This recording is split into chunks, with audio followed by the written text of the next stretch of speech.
Hello, how you doing? Today we're going to look at the essential topic of cybersecurity and the 10 steps to cybersecurity.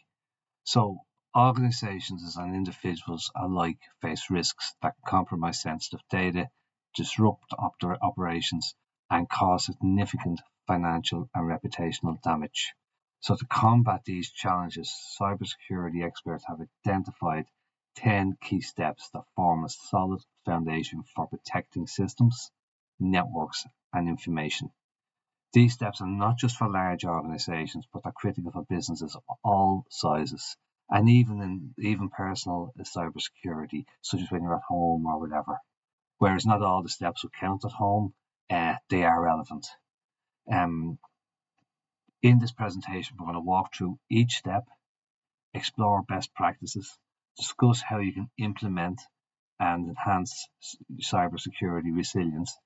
So let's get started.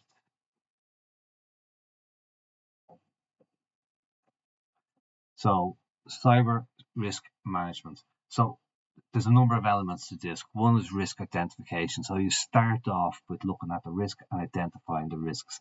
And to do this, you need to understand what you have, what assets you have, where your sensitive data is, what is your sensitive data, have you got intellectual property, and of course your IT infrastructure, firewall switches, network, etc., access points, Wi-Fi points, etc. The Wi-Fi points be very significant for home users, etc. Then you need to do a threat assessment. So what is this? Well, it's analysing potential cyber threats, including malware, phishing, insider threats, and of course ransomware. Next is to look at the vulnerability. So are your assets vulnerable? So here's where you identify weaknesses in the systems, the applications, networks that attackers might exploit. So if you're a home user, for example, you might want to change the default password SSID names on your home router. That information could have been scanned by the person even delivering it. So again, it's important that you actually go in and change default passwords on all devices, whether it's your default router, a CCTV system, switches, even your computer. If you bought your computer secondhand, change your password. Then you're looking at the actual risk analysis. So you're determining the likelihood and the impact of each identified risk. And then based on this matrix, you'd look at comparing them or prioritizing what you need to address as high priority risks, low priority risks, etc. The next step is risk mitigation. So in this step, you're looking at how you can implement security controls such as firewall encryption, multi-factor authentication, and employee training to reduce your risk exposure. The next step, which is a big one for businesses, is incident response planning, preparing a strategy to detect, respond, and recover from cybersecurity incidents. And once you've taken all these steps, the next and most important one is continuous monitoring and improvement, because new vulnerabilities are coming out all the time. So, look, talk about cyber awareness. So, what is cyber awareness? Well, it's really, really simple. It's about educating people. It's about training. It's about regular training, possibly monthly.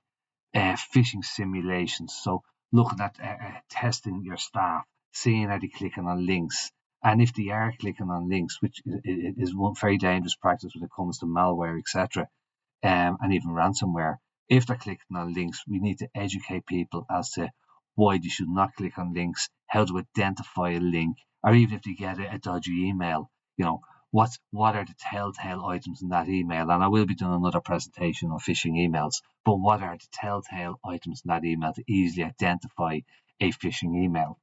So for organizations, you're looking at the actual ways that you can defend and keep your workforce well informed and using best practice defenses against ever evolving cybersecurity risks. So for organizations, you're looking to prevent costly breaches and data leaks.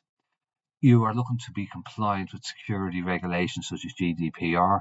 And of course, you're looking to strengthen the overall security posture. For your individual, they're looking to protect personal and financial information. So you're looking at protecting your bank information, etc. You're looking to encourage safe online habits and reduce the risks of identity theft. Next one then we're looking at is asset management. So this is how you actually look at your assets, how you manage your assets, and how you enhance security, prevent data breaches, improve compliance, and optimize your IT resources. So enhancing security, this is where you look at identifying and secure vulnerable or outdated assets before they become a security risk. So this is where you might have old laptops running old outdated operating systems that don't have any updates anymore, or your firewall might have security holes in it that it's old, it's obsolete, and again you can't update it. So you're looking at enhancing those security risks. Secondly, then you're looking at preventing data breaches. So this is to ensure your sensitive information is protected and access is controlled. Now remember, in the assets we mentioned your information. So to protect your information, you actually have to know what information you have, and more importantly, where is it? Is it on site? Is it in a server in your premises, or is it in the cloud? And depending where it is, you're going to have different responses or different mitigations. Then you're looking at improving the compliance. So this is where you're meeting regulatory requirements such as GDPR. And you're doing this by maintaining an accurate inventory of your IT assets. Now, that's not just saying I have a Dell laptop or a HP laptop. This is saying that I have a laptop, it's running this version of Windows, and this version of Windows is up to date. And on this version of Windows, we have Office, we have Google Chrome, you have various other applications. And are these up to date, or is there vulnerabilities in there? Then you're looking at optimizing your IT resources. So this is reducing unnecessary costs by identifying unused or redundant assets. You may have an organization with 400 staff members, and you might find you have 700 devices. So what are the other 350 devices doing? Are they out there? Are they in use? Have staff members, some staff members got 2 devices, a new one and an old one. So you're looking at managing the device life cycle. So strong asset management reduces security gaps. It improves operational efficiency and strengthens the organization's cybersecurity posture by knowing what assets exist, how they are used. Organizations can better protect themselves from cybersecurity threats. So moving on. So we're looking at architecture now and configuration. So this is about referring to a structured design and setup for the organization's IT infrastructure to protect against cyber threats. So a well-designed security architecture combined with proper configuration helps ensure systems remain resilient against cyber attacks. So what are we looking at here? We're looking at the network. So we're looking at breaking the network up into network zones or segments. So we're isolating critical systems to prevent widespread access in the event of a breach. So an example there is you may have your laptops. Now, that could most likely be the first entry for someone to gain access to your network, where there's a laptop that is not compliant or is not patched, or someone clicked on something and downloads a piece of software or whatever, and a bad actor got access via that laptop. Now, first and foremost, the user themselves should have very limited permissions, only what they need. It's called role-based access controls. And those permissions shouldn't allow a bad actor, if they got into that account under that user's permissions, to have an awful lot of movement, and it would limit it. But in the event a bad actor gets onto the laptop, their next step, they're going to look at getting onto a server or getting a server password. So by you having either laptops in one network zone and the servers in another, you reduce the possibility or the likelihood of that bad actor being able to jump across networks. So for me, network segmentation, you're looking at laptops having their own network. You're looking at servers having their own networks, because you might have some critical servers where staff don't need access to everything on it, and you might put them into their own network zone. So you could have a number of network zones for each group of servers, for example. Next step is you're looking at, we touched this a few minutes ago, least privilege access. So this again is restricting user permissions to only what is necessary for their role.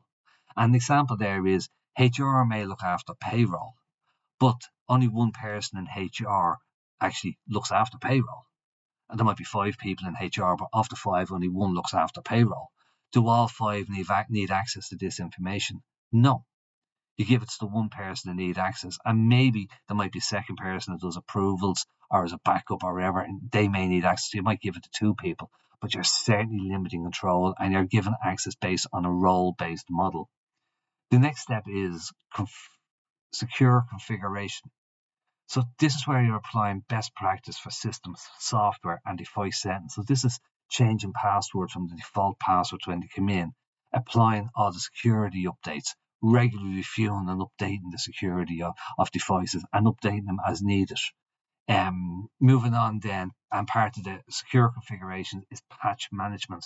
So how regularly do you apply security patches, fixes? Now, so what you do there is you might look at vulnerability scanning on a regular or scheduled basis. And from the vulnerability scans, you'll identify what needs patching and you'd apply the patches. Now, they would be for devices that they wouldn't have regular updates. You might have an update 3-4 times a year. In the case of Windows, Microsoft devices, patch Tuesday. So you might decide to do your patching once a month for all devices. So you're pushing out the patches. And then, of course, we're back to continuous monitoring. And this is where you're detecting misconfigurations and security gaps in real time. So what you're doing here is you're constantly monitoring your systems for vulnerabilities. You're detecting the vulnerabilities. You're identifying the vulnerabilities. You're putting them into your risk register. You're looking at how you're going to mitigate against the vulnerabilities through patching, through security controls, through policies, depending on what the issue itself is. So again, we've touched on this earlier on, is vulnerability management. So your vulnerability management is an ongoing process. It's a process of identifying, assessing, prioritizing, and mitigating security weaknesses in an organization's systems and networks and applications. This helps reduce the risk of cyber attacks by proactively addressing potential entry points for hackers. So you're looking at your end devices there, you're looking at your firewalls. But vulnerability scanning, it could be even a website. It could be a back end to a website with databases. So you're looking at identifying all the gaps and proactively managing them. So by regularly scanning for vulnerabilities, applying patches, implementing security best practices, businesses can stay ahead of potential attackers and maintain a robust defense against evolving cybersecurity risks. So, vulnerability management, it offers several key benefits to organizations. So the first one is enhanced security. By identifying, addressing vulnerabilities, organizations reduce the likelihood of a cyber attack and data breaches. Secondly, it gives you proactive risk management. So regular assessments allow the business to identify issues or risks before they're exploited, minimizing potential damage. Compliance adherence. So this is where you meet the regulatory requirements and industry standards. So you're going to avoid fines and reputational damage here by being compliant with the standards that are out there. Then you're moving on, you're going to have improved efficiency. So you're going to streamline the process of securing systems, making it easier to manage and prioritize risks. Now, that's a really interesting one, prioritizing risks. So you have vulnerability management and you're scanning your devices. And this allows you to have a list of all your vulnerabilities. But again, adding these to the risk register, doing a rating on them. So you're taking a risk-based approach to managing your cybersecurity environment. And what you're doing there then is you're prioritizing the higher risk items. Now, when you look at that, part of that, again, I mentioned it earlier on, data management, data security. So how do you secure your data? You have to know where your data is. You have to know what data you have. You have to know what is your most important data that you need to protect. And this all comes into the part of actually prioritizing your risks. So, you might have an application and there might be very little sensitive information in it. It might be a website.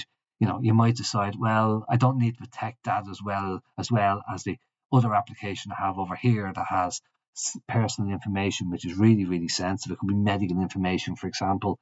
It could be financial information, and you really, really protect that information. So you're going to take a risk-based approach there, and you're going to protect your valuable or your high priority or high risk information. And then, of course, vulnerability management. It helps improve business continuity by mitigating security risks. Organizations can maintain smooth operations and safeguard your critical assets. So we're going to move on to identity and access management. So this is how users access your systems. So identity and access management ensures that only authorized individuals can access the right resource at the right time. Now, what you're looking at here again is that risk-based or role-based model that I mentioned earlier, where a user may only have access to the appropriate systems that they need access to and nothing more. Appropriate time is you could actually time bound some of that information as well, where you might only need access at certain times of the year or whatever. Identity and risk management also involves authenticating user identities and identifying permissions based on their roles and responsibilities, which I mentioned earlier. Key features include multi-factor authentication, single sign-on, and centralized user management. So identity and access management enhances security, supports compliance, and reduces insider threats and streamlines access controls within your organization. Moving on to data security, and this is how you're looking at your actual data. So data security is a vital aspect of the 10 steps of cybersecurity. It focuses on protecting sensitive information from unauthorized access, loss, or corruption.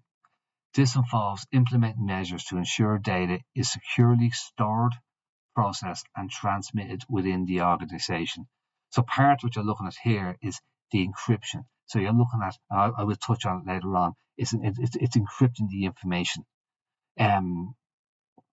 So key practices include data classification. So you're identifying and categorizing your data based on sensitivity to prioritize protection of critical systems. Secondly, which I mentioned a minute ago, is your encryption. So you're looking to safeguard your data both while it's in transit, so while it's actually moving from A to B, so that could be from a server to the end device being used, and also while it's at rest, so while it's sitting on a database somewhere that you have some level of encryption in place. Access controls, so you're looking at restricting access to sensitive information to only authorized individuals using identity and access management tools. Backups. So you're looking at regularly backing up important information to ensure recovery in cases of breaches, system failures, or even ransomware attacks, so you can recover your systems. And the final part of this is data loss prevention. So you're looking at deploying tools and processes to monitor and prevent unauthorized sharing or leakage of sensitive information.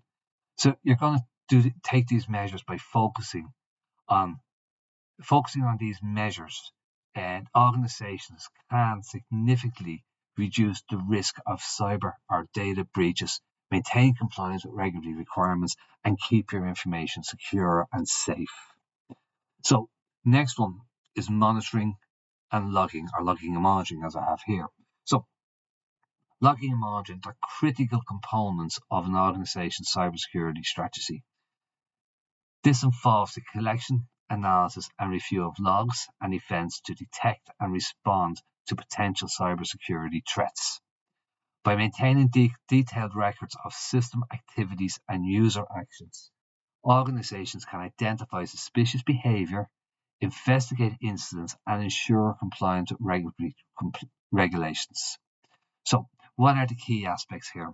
So you're looking at comprehensive logging. So you're looking at capturing logs from servers, network devices, applications, and other systems to create a complete picture of activity. So in the case here, if a bad actor was to get onto your system, create a user account, or even use a compromised user account, so he's doing some sort of lateral movement, our logging system would record what that bad actor has done and allows us to undo that damage and to actually see, well, did he or she or the bad actor access information, and what information was accessed. So it gives us information on steps to take to actually identify what the bad actor done, what was accessed, and how we can actually mitigate against that, going forward, but also for any cybersecurity incidents or forensic reporting, etc. You should ideally have some level of centralized monitoring. So this is using tools like security information and event management. It's called SIEM. So SIEM systems, they analyze logs in real time and detect unusual behavior or data breaches.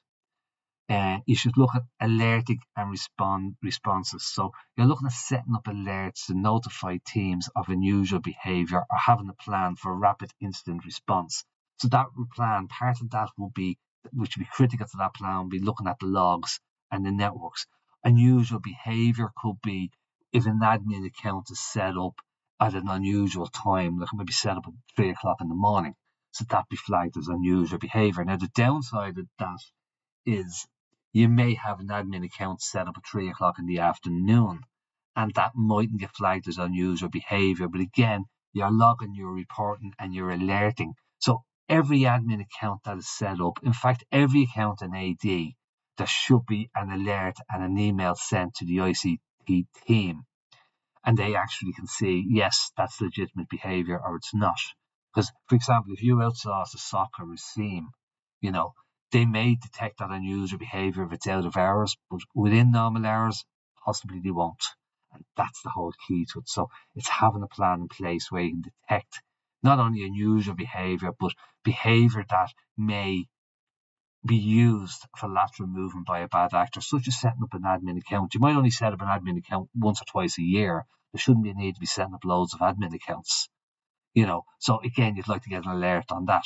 You might want to get an alert for payroll information or certain other information within your organization. Moving on then, you're looking at retention policy. So storing security logs for an appropriate period of time. So you need to be able to support any investigations or audits going forward. So you might want to store the logs for X number of months or even years, depending on the organization's work or the environment they're in or the industry that they're in. They might need to keep logs for a number of years. Again, depending on the environment they're in and the regulations around it. Like banking might need to keep logs for 7 years plus, you might need to keep it forever. I think for health and safety or for health, you might need to keep the information for 10 years after someone's been a patient or someone passes. So there is lots of reasons. They might be needed for court cases, they might be needed for legal cases. You just don't know. So again, depending on the industry or the what you're practicing in, whether it's health, law enforcement, or whatever. Then compliance assurance. So ensuring logging practices align with legal and regulatory requirements, which we've just touched upon. So effective logging and monitoring improves visibility into the organization's systems. It enables proactive risk management and swift action against security incidents. So moving on to incident management. So this is how an organization responds to an incident. So it's the process of identifying, responding to, and resolving security incidents in an organized manner to minimize the impact and to quickly restore normal operations. So this involves preparing, detecting, analyzing, containing, eradicating, and recovering from incidents such as cyber attacks, system failures, or data breaches. So I just tipped on them there a second ago. So key components include preparation. So develop an incident response plan, form an incident response team, and conduct training so that the team should know what to do in the event of an incident. So then your next is detection and analysis. So monitor systems and logs to develop or to identify incidents and determine their scope and severity. So the next step then is containment. So implement measures to prevent the incident from spreading or causing further damage. And we touched on that a few times already, where you're looking at the role-based model where they only got permissions to do exactly what they need and no more. So you're limiting a bad actor what they can do when they do get into the system. And then also you've got network zones, etc. Then you're moving on to eradication. So how are you going to remove the threat? You might remove by patching vulnerabilities, eliminating the malware, or addressing the root cause of how they got in. And you get all maybe that information from logs. You might be able to figure out how someone got in, and it could be something that's misconfigured or some bad configuration somewhere, and it let a bad actor in. Logs. You'll be able to work it all back from the logs and see where the entry point was, and from there then look at addressing, but understanding how they got in, and from understanding how they get in, you can actually then look at mitigating that going forward. or addressing the vulnerability. And then, of course, you're looking at recovery. So you're looking at restoring affected systems and data, ensuring they are fully operational and secure. So that means removing any malware. You may have to go to backups or whatever the case may be. You might even have to rebuild the system from scratch and go to backups. And then, of course, finally, you're looking at a post-incident review. So you're going to analyze the incident. You're going to learn from it and improve future response strategies.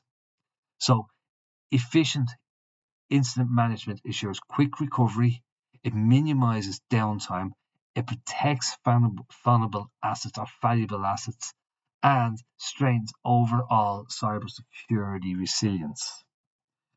Just moving on then, we've got supply chain security. Now, this has been a big one in recent years. There's been a number of incidents around supply chain.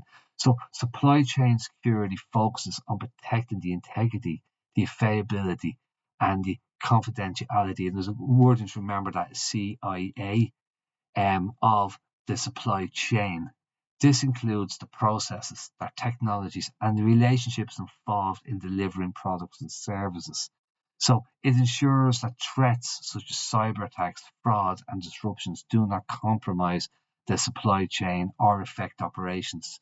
The key elements of the supply chain security include risk management. So again, you're identifying the vulnerabilities within the supply chain and evaluating the potential impact on threats.